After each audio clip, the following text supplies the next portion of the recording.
sigan protegiéndolo.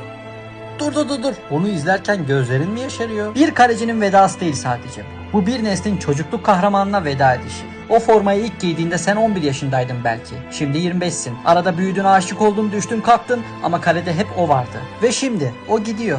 Sadece bir futbolcu değil bu. Senin hayatında sabit kalan son parçanın vedası. O giderken çocukluğuna da veda ediyorsun aslında. Psikolojide buna aktarılmış duygusal bağ diyoruz. Yani çocukken hissettiğin güveni, aidiyeti, neşeyi bir insana, figüre yüklüyorsun. Bu bazen bir dizi karakteri olur. Bazen bir çizgi film kahramanı. Bazen de bir futbolcu. Onun orada olması senin geçmişinin, çocukluğunun hala hayatta olduğunun bir kanıtı gibi gelir. O yüzden gidişi sadece bir insanın gidişi değil, senin duygusal hafızandan bir parçanın kopuşudur. Muslera senin sadece kalecin değildi. O çocukken kurduğun dünyaya açılan bir kapıydı. Muslera veda etti.